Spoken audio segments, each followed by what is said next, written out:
Let me know if you'd like me to craft a more detailed or alternative story topic. My wife cheated on me with our business partner, secretly siphoned off $250, $0 of our joint savings to fund her years-long affair. And now she's trying to steal my inheritance. I never thought I'd be the guy to catch his wife cheating, but here we are. The moment I found out, everything I thought I knew about my life shattered into pieces. It was a Saturday afternoon, and I was just trying to sort out some paperwork in the office when I noticed her phone buzzing incessantly. It wasn't unusual for her to get texts, but something about the way she was acting, her nervous glances, the way she kept her phone hidden, made my gut tighten. I'd been married to for 8 years. We built a decent life together, had a successful business, and I thought we were solid. But lately she'd been acting distant, distracted, and I couldn't shake this feeling that something was off. That day, I finally decided to check her phone. I figured it was just paranoia, but I needed to know. I slipped into the bedroom when she was in the shower, grabbed her phone from the nightstand and unlocked it. That's when I saw the messages. They weren't just innocent texts, no, they were full of flirtation, suggestive emojis, and plans to meet up. My heart dropped. The last message was from a guy named Jake, our business partner, saying, "Can't wait to see you tonight. I've missed you so much." The date was yesterday. I couldn't believe it. Our partnership was supposed to be about building something together, not about her sneaking around with him behind my back. I felt sick. I had to see more. I went through her emails and found bank statements showing she'd transferred $250, $0 from our joint savings account over the past few years. The money was supposedly for investments, but I knew better. I knew she'd been siphoning it off to fund her affair, to keep Jake happy, to keep her secret life afloat. It was like everything I thought was real was a lie. The betrayal hit me like a freight train. Not only was she cheating on me, but she was also stealing from us, our shared dreams, our future, everything we'd worked for. I was furious, but more than that, I was hurt. How could she lie so blatantly? How long had she been lying? I felt a mix of rage and sadness, wondering how I'd been so blind. I had trusted her with my life, my company, our savings, and she'd been playing me all along. The worst part, she had the nerve to act like everything was fine, like I was overreacting whenever I brought up her strange behavior or the late nights. I didn't sleep that night. Instead, I sat there, staring at the evidence I'd uncovered, trying to process what it all meant. I knew I had to confront her, but I didn't want to do it blindly. I wanted to be sure, to be strategic. I started planning my next move, knowing that this wasn't just a simple affair. This was about money, trust, and my future, everything I had worked for. I also realized I needed to get a handle on the financial mess she'd created. So I contacted my lawyer and started digging into the bank statements and our joint accounts more thoroughly. It was a shock to discover that our savings, the very foundation of our future, had been drained. Without my knowledge, she'd lied about expenses, claiming she was investing in new marketing for our business, but I found receipts for luxury hotels, jewelry, and even a new car she'd bought with that money. She insisted she loved me, said she was just stressed and that Jake was just a friend. But I knew better. There was no innocent explanation for all this. She was deep into her deception, and I was just waking up to the reality that my wife had been lying to my face for years. At that point, I knew I couldn't stay silent anymore. I needed answers, and I needed to confront her face to face. I arranged for her to come home early that evening, knowing I'd have to face her accusations and her lies. I was ready for the confrontation, but I also knew this was the beginning of a long, painful journey. I wasn't sure what I'd do next, but I was determined to get to the truth, no matter how ugly it was. And that's where I am now, waiting for her to walk through that door, knowing my world is about to change forever. When walked through the door that evening, she looked tense but tried to act normal as if everything was fine. She greeted me with her usual smirk, but I could see the flicker of guilt behind her eyes. I didn't waste time. I pulled out the evidence, the bank statements, the texts, the transfer receipts, and laid it all out on the table. I didn't yell or scream right away. I just looked at her and let her see that I knew everything.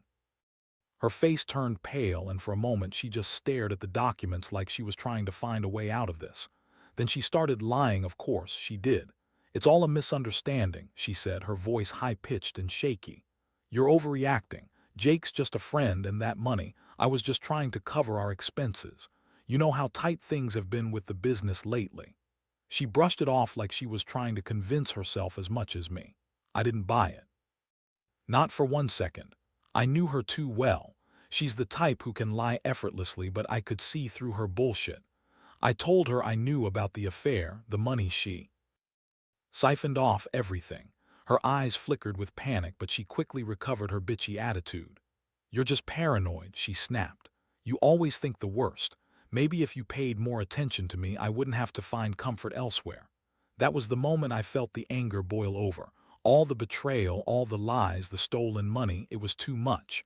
I stood up, my voice cold and steady. "You think I don't see what you're doing? You're trying to spin this to make me the crazy one. But I know about Jake, I know about the money, and I know you've been lying about everything for years. You're a liar, and I'm done trusting you." She tried to deny it, but her voice cracked. "You don't understand. Jake's just a business contact. It's nothing serious. I was stressed, and he's been there for me, that's all." She looked at me with those big, fake tears, trying to manipulate me, but I wasn't falling for it anymore. I told her I'd been watching the bank accounts, that I'd been talking to a lawyer, and that I was going to take control of the situation. Her reaction was classic. She started to scream, accusing me of spying on her, of being paranoid, of destroying what we had. She called me controlling, jealous, insecure. But I didn't care. I was done listening to her lies. I told her she had a choice: come clean, tell me everything, or I would take legal action, get a divorce, and freeze her assets. She looked stunned for a moment, then she threw a tantrum, yelling about how I was ruining her life, how she loved me, and how she'd never do anything to hurt me. I felt a strange mixture of sadness and rage. Sad because I'd loved her once, and rage because she'd betrayed everything we built. I knew I had to act fast. I called my lawyer right then and there, told him everything, and started preparing for what was coming. I also decided I needed to be smart about how I handled her. If she was willing to lie about the money and the affair, I couldn't trust her to be honest about anything. As the night wore on, she continued her manipulative tactics, crying, pleading, trying to make me feel guilty. But I shut her down. I told her she had to leave, that I didn't want her in the house anymore. She threw a fit, calling me a bastard, a controlling asshole, and worse. She stormed out, slamming the door behind her. I sat alone in the living room, staring at the chaos she left behind, the evidence, the lies, the betrayal. That night was the beginning of the end. I couldn't sleep. My mind kept racing, trying to process everything. I felt betrayed, humiliated, furious, like my entire world was collapsing. But deep down, I knew I had to be strong. I had to take back control of my life, my money, and my future. I wasn't going to let her get away with this, not without a fight. I made a decision. I was going to find out just how deep her deception went, and I was going to make sure she paid for it. I owed myself that much. The days that followed were a blur of legal consultations, digging through financial records, and trying to piece together exactly how much damage had done. I hired a forensic accountant, and from what they uncovered, her theft was worse than I initially thought. She had siphoned off $250, $0 over the course of several years, money that I thought was funding our future, our investments, our retirement. Instead, it was lining her pockets and paying for her secret affair with Jake, our business partner. What made it even more infuriating was how she lied about everything. She insisted she'd only taken a little here and there, claiming she was just trying to survive and that she'd made a mistake. But the evidence proved otherwise.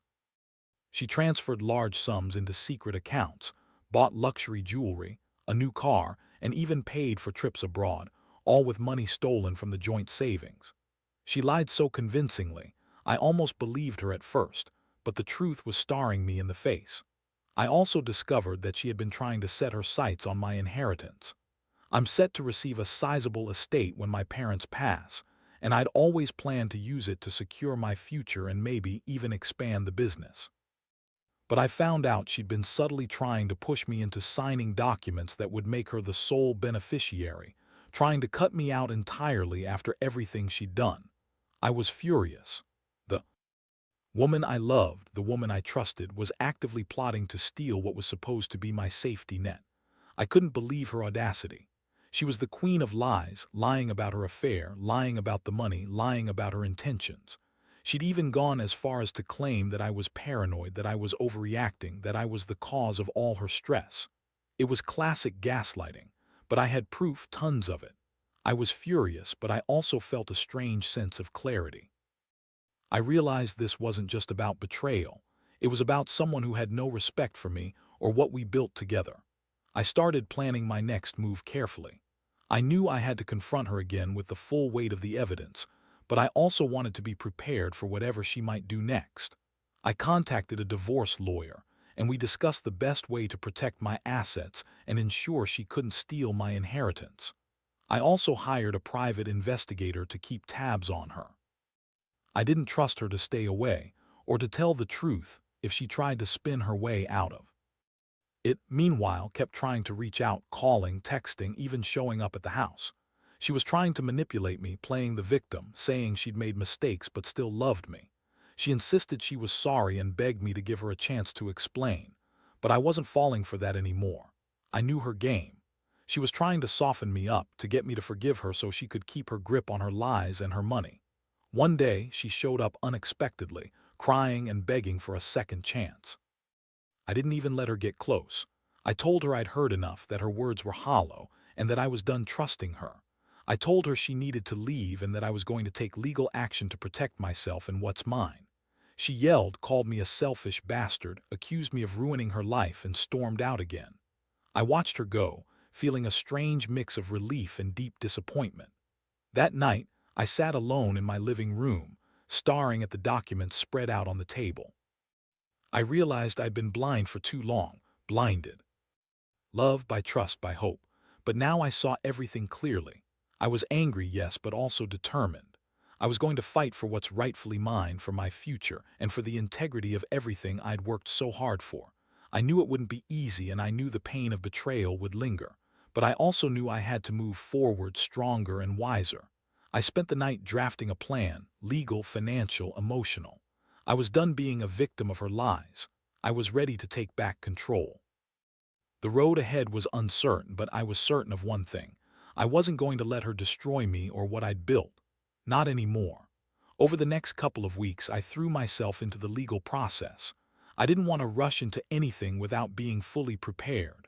My lawyer and I went over all the evidence, bank statements, emails, text messages, the transfer records, and crafted a strategy.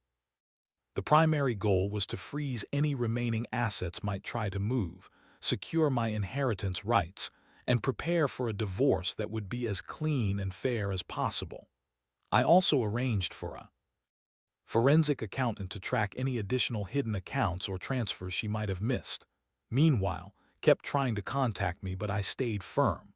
I didn't respond to her manipulative texts or calls. Every time she contacted me, I just told her I was consulting with my lawyer and that everything was being taken care of. I knew her game. She was desperate, and desperation makes people reckless. I wasn't about to let her pull any more strings or try to turn the tables on me.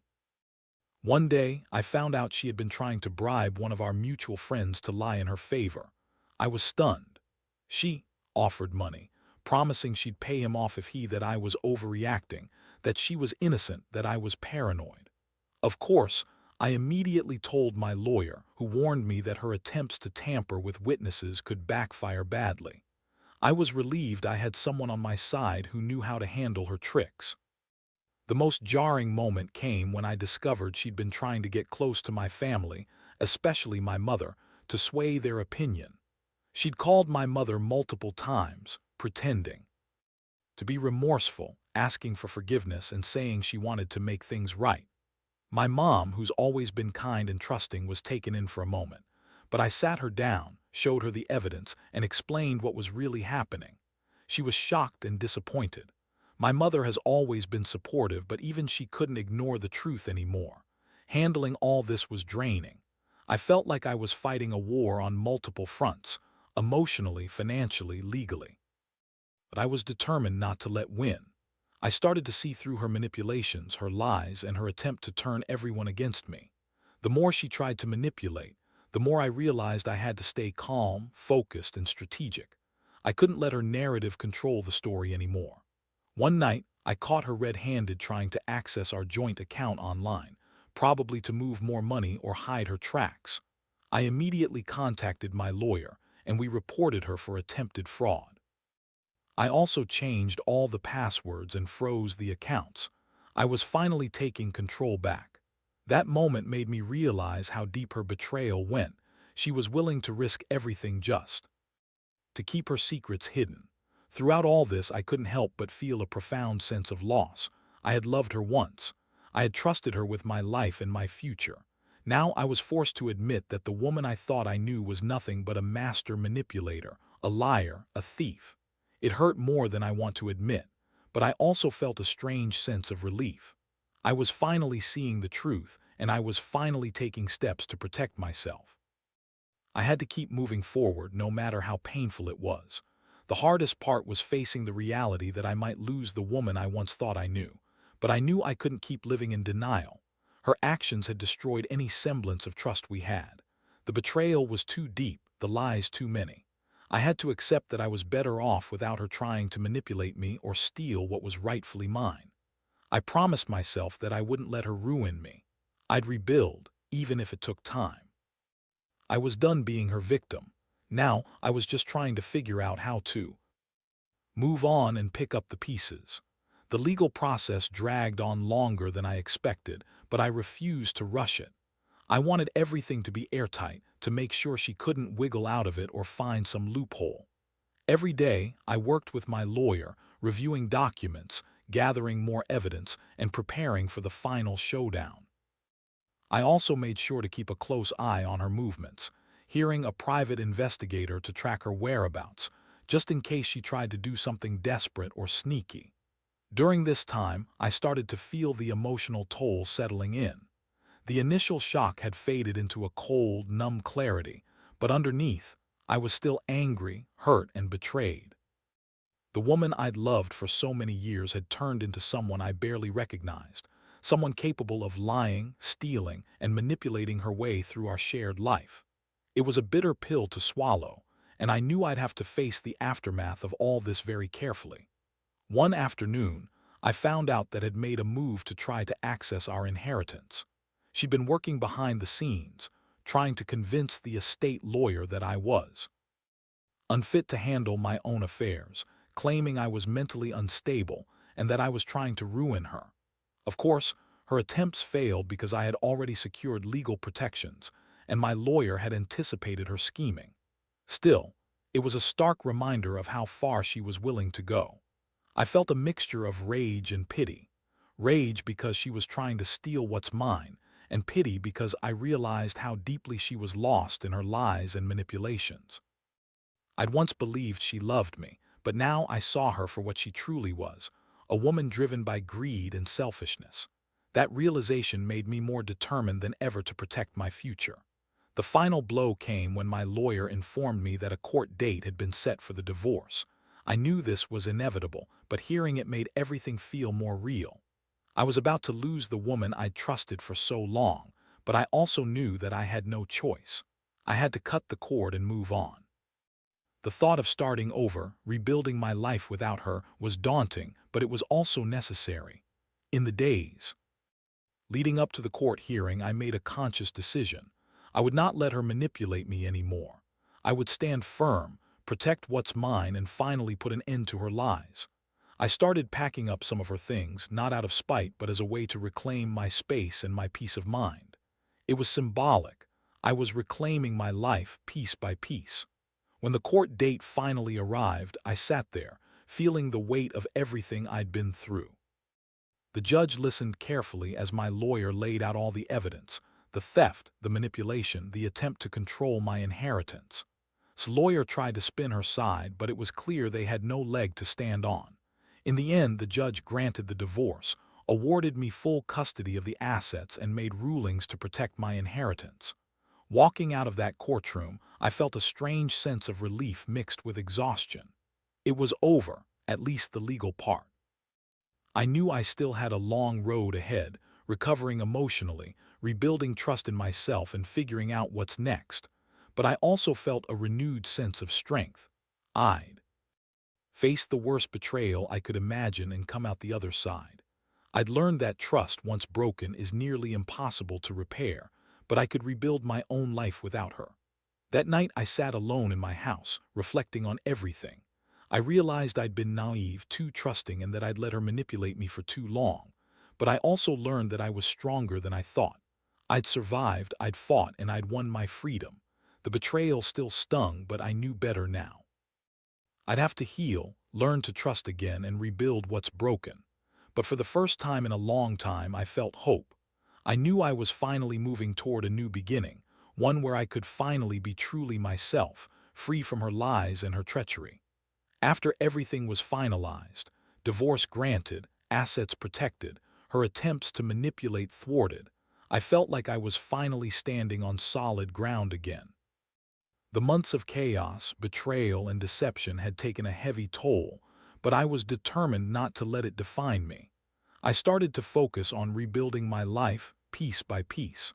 I sold off the properties she had, secretly bought with the stolen money, paid back some of the debts she'd racked up, and started to put my finances in order. It wasn't just about the money, it was about reclaiming my sense of security and trust in myself. Emotionally, I was battered but not broken. Trust had been shattered, and I knew I'd have to be cautious moving forward. But I also realized that I'd grown stronger through all of this. I learned to listen to my instincts, to read people better, and most importantly, to value myself enough to walk away from toxic relationships. Betrayal taught me a harsh lesson about the dangers of blind trust and the importance of vigilance, especially when it comes to money and the people closest to you. I've also started therapy. It helped me process the pain, the anger, and the sense of loss. Talking to someone who understood the emotional toll of betrayal made a huge difference. I realized I wasn't alone and that healing was possible, even after such a deep wound. I also learned that forgiveness isn't about excusing what happened, but about letting go of the hate and bitterness that can eat you alive. I forget what she did, but I refuse to carry that weight forever. As for the future, I've decided to focus on myself and my business. I've doubled down on my work, poured my energy into new projects, and started to rebuild my confidence. I've also made a conscious effort to surround myself with trusted friends and family, people who support me and remind me of who I am outside of the betrayal. Slowly but surely, I'm learning to trust again, not blindly, but cautiously. Looking back, I see how naive I was to believe that love and trust could shield me from betrayal. But I also see that I survived because I refused to give up. I fought for my peace, for my assets, and for my dignity. I learned that sometimes the hardest lessons are the ones that teach you the most about resilience, self-respect, and the importance of protecting what's yours. So if there's one thing I want to leave here, it's this: be vigilant. Don't ignore the signs. Trust is a fragile thing, and once broken, it's nearly impossible to repair completely. But you can learn from it. You can pick yourself up, rebuild, and come out stronger. Life throws curveballs, and sometimes the people we love the most turn out to be the biggest betrayals. But in the end, the most important thing is to stand firm, protect yourself, and never let anyone steal your peace or your future. I finally feel like I'm moving on. The pain will always be part of me, but now it's a part I can carry with strength. I've reclaimed my life, my money, and my dignity. And that, above all, is what matters most.